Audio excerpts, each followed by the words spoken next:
Your Steve Jones Show podcast is loading now. The Steve Jones Show podcast is sponsored by Sunbury Motors, North 4th Street in Sunbury, and Sunbury Motors Kia, routes 11 and 15 in Hummel's Wharf.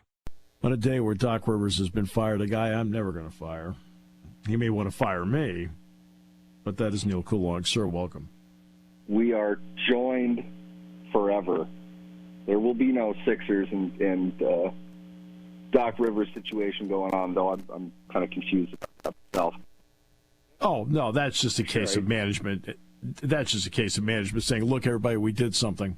Okay, yeah, good for you. Yeah. You didn't solve the problem. Only so many moves he can make, right? I find it, I laughed at this. I put it out into social media just to kind of be a troll and see what people would react to. But advancing your team to the playoffs and not winning a championship game gets certain NFL coaches all kinds of job security.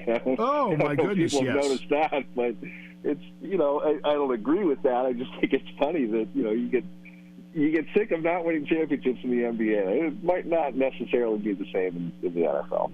No, it does not. The last we talked, they had not put out the schedule yet. They did put out the schedule.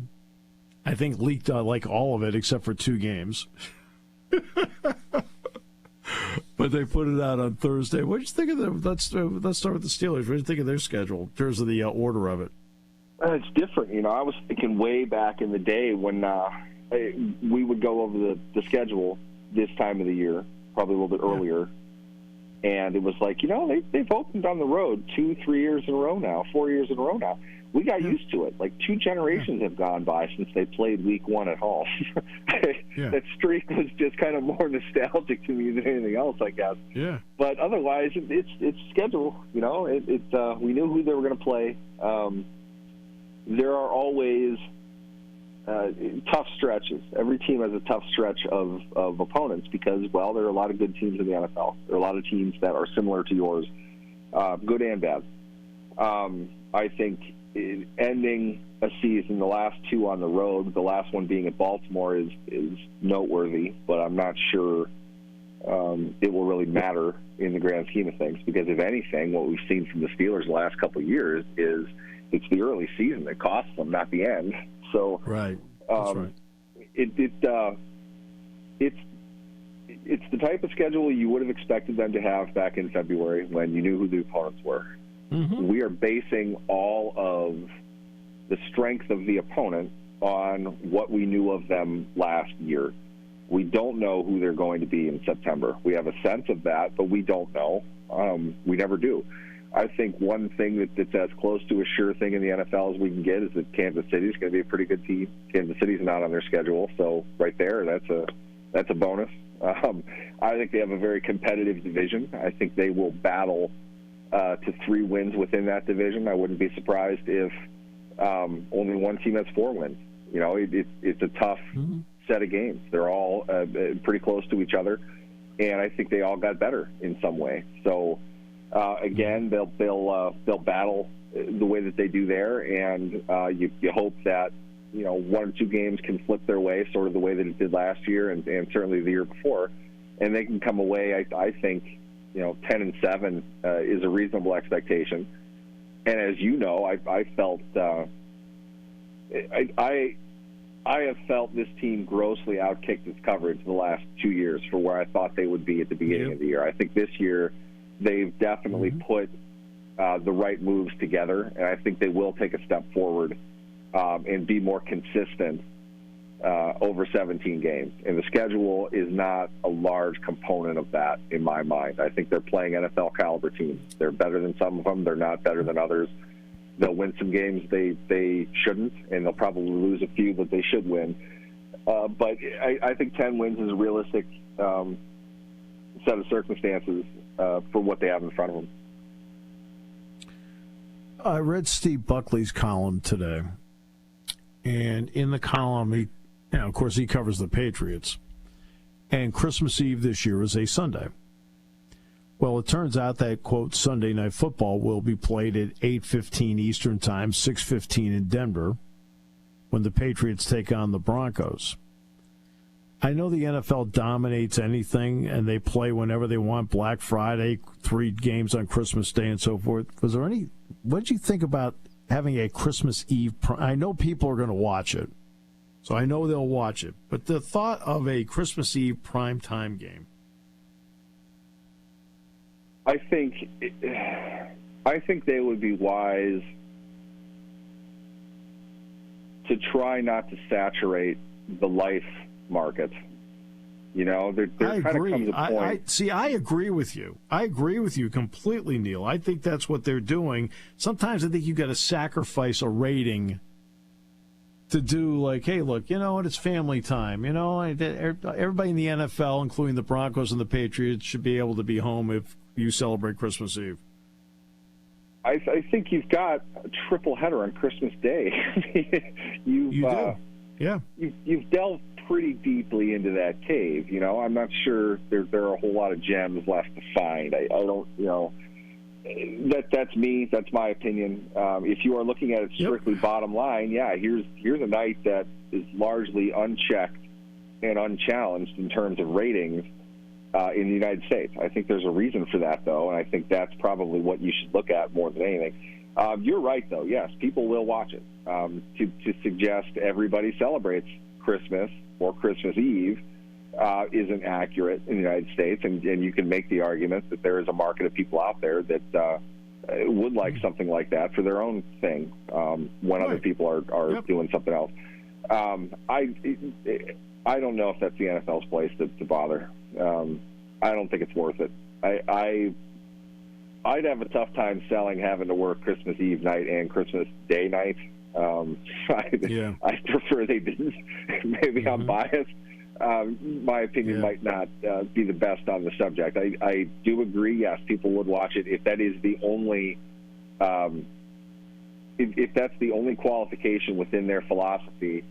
I think they need to re-examine that line of thinking. I don't think it's a good idea for a variety of reasons. They don't need it, I guess, more than anything else. They've taken every other holiday within that time period and made it their own. The NBA has had a stranglehold on Christmas Day for however long. The NFL is trying to fight to get that out now. The NFL has Thanksgiving already. They've taken over New Year's Eve and New Year's Day, largely from college nowadays. I don't know if they need Christmas Eve. That's just me. Yeah, I agree with you. That's just me as well.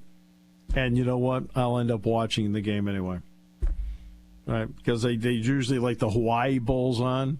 I usually watch like maybe a quarter and a half of that after everything settles down for the night. You're like, okay, it's like 10 o'clock at 10 o'clock at night. It's like, okay. So I admit I'll be one of the culprits. You know, even though I'll be celebrating, I'll be one of the culprits. There's also going to be a playoff game on Peacock, which has lost, by the way, $700 million. Streaming is not the boom everybody thought it was going to be. And what is your thought of a wild card game on Peacock? Honestly, I don't care. From a business perspective, I think it's one of those things they need to find out what the capabilities are. They need to iron out a process. That's no different than, you know, hey, I got an idea way back in the day. Let's put a game prime time Thanksgiving night. Also back in the day, let's see what primetime football would look like if we put it on TV. What if we played on Monday? What would happen? You need that sense of exploration with this. And when it comes to advancing to the next wave of technology, you've got to figure that out, and you're going to have to do it in real time. The fact that it's a playoff game, you know, I don't have the numbers in front of me. Refresh me. Maybe I'm wrong. I don't think wild card playoff games get substantially higher ratings than regular season games do. That's the thought. No, they do not. I think I read that somewhere. They do not. The next round does. Yeah, the next round does, but not the opening round. But the big thing with the NFL, I know this intimately in the line of work that I'm in. There is something to be said about the volume of work on a full slate of games versus there being 2-3 games. A lot of it is timing. When are they being played? I say this because I'm not afraid to say this publicly. The Super Bowl is the most overrated media event of the year, without question, of anything. Mm-hmm. It's one game. You have two fan bases only, and you have a bunch of people that casually watch it. Ratings go through the roof. People really don't care a whole lot about the game, okay? When it comes down to it, as far as your traffic goes, as far as the audience that you can develop in a digital space, it's no different than Monday Night Football, except everybody watched the game. Yeah. So you don't generate more. Media companies freak out over it. They pour in tens upon tens of thousands of dollars into all this coverage. And at the end of the day, it's like you're missing the fact that this is a glorified party backdrop. It's not an active event. People don't really sit and watch the Super Bowl. Yes, there are a large amount of people that do. You know, people like you and me. We are into football. Right. We're going to break down the game. Sure. We enjoy that part of it. At the very least, we have work that we have to do with it, so we're going to pay attention to it. 140 million people watch the game. An overwhelming majority of those people don't care. It's not about that. Right. So the point that I'm making is you put it on streaming, you have to know what that technology can do, and I think they're choosing a playoff game symbolically to show that they're serious about it. When behind the curtain, the reality is they know that the ratings aren't really all that much bigger than a regular season game, if at all. It's just they want to put it out in kind of a hype way and to suggest to advertisers, we're serious about this, so we're choosing a marquee game between two allegedly good teams in a win-or-go-home situation. That's a big deal to us. We're putting a lot of capital into this. I don't know how true that really is. I think it's kind of a good safety pick, and certainly a lot better than Week 18. I could see why they would want to do this the way that they are, but eventually they're going to need, not that they're not. The experiences I've seen streaming so far, to be honest, have been fine. I haven't really noticed a difference one or the other. It's fine to me. No. We'll see what they do with the Peacock iteration of it, but they're going to need to figure out how to get the widget from point A to point B as the technology increases to the point where they're probably going to do more of this. This is kind of laying the groundwork for the direction they want to go in. So it's inevitable. It's good. I'm not moved one way or another, I guess. Yeah, they're going to trade eyeballs, because you'll lose some, for fresh cash, because this is a $110 million deal for Peacock to carry this. $110 million. So, and the NFL, if nothing, is a money tree. Last but not least, the third quarterback has been re-signed for the Steelers. That's Mason Rudolph. I sincerely thought I was done with Mason Rudolph fans. I know. He did this to torture us. I'm getting into a long back and forth with a couple people on Twitter about this. I don't really understand. From an average fan perspective, I get they're not going to think much about paying a player $1 million cash versus another player $300,000 in cash. They don't really care about the money involved. If you're Art Rooney, you care about that. It doesn't matter how much money you have. You're not ignoring $700,000. I don't understand what they'd be trying to get or what value they think is really going to come from putting another veteran onto the roster, and one that last year, though, paid much more than he's going to be paid now. What is he bringing by not dressing for games? Is he the most expensive assistant coach on the roster? I don't understand it. I will pose this, though, without any reporting. This is just an experience-based opinion.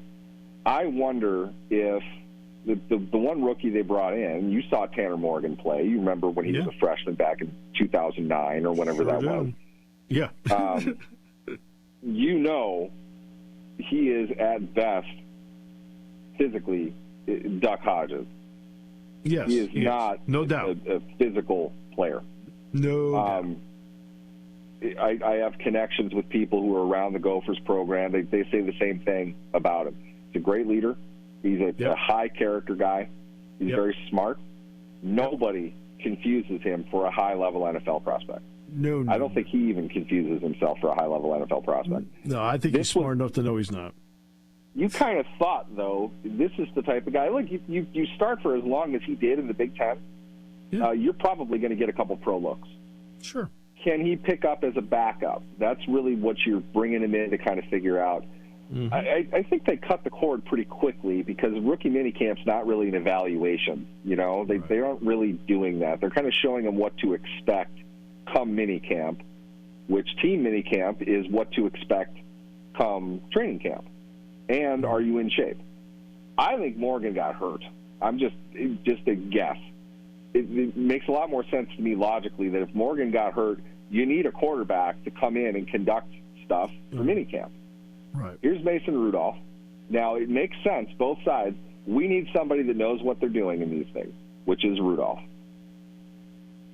This is not at all a guarantee to make the team, but it also puts your name out into the world, showing people that you're still working, you're still active, you were in a camp, you're doing stuff, you're not sitting on the couch.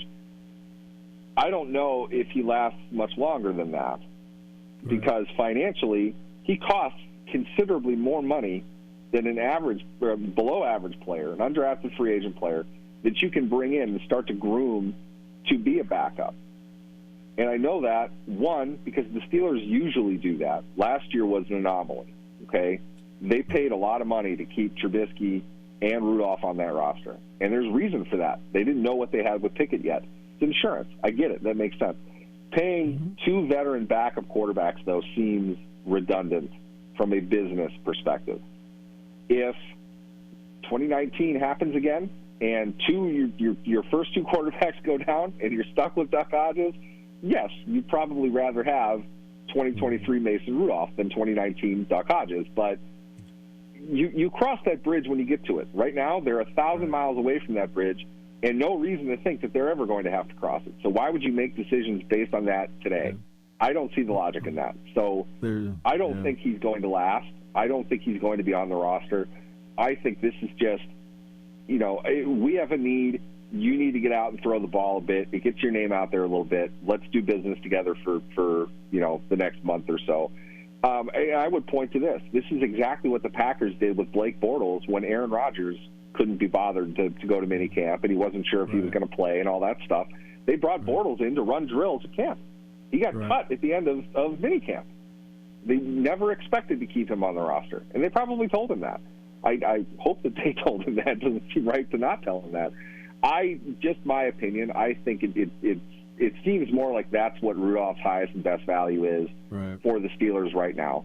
He can be a backup quarterback in the NFL. Teams are going to see what they have with their younger players before they get into signing veteran backup quarterbacks. It happens all the time come training camp, come July. He would have more looks than just a third-string quarterback right now, and I don't think the Steelers will want to pay him. The minimum for his level of service is over $1 million. I don't think they'd want to pay him that to be a third-string quarterback. That's just my opinion. Reminds me of that line from the movie Apollo 13, where Jim Lovell, whom I've had the privilege of interviewing, looks at the other two astronauts who are arguing, and he says, look, there are 800 things that have to happen between now and then. We're up to number 7. Okay. So, yeah, exactly. All right. Not get too far ahead of ourselves. We don't need to worry about an emergency quarterback in May, okay? And if we do, it's to throw balls to the other undrafted free agents who aren't going to make teams. That's really what it is. Just conduct a full camp. My friend, great week. Look forward to talking next week. Definitely. Thanks for having me, guys.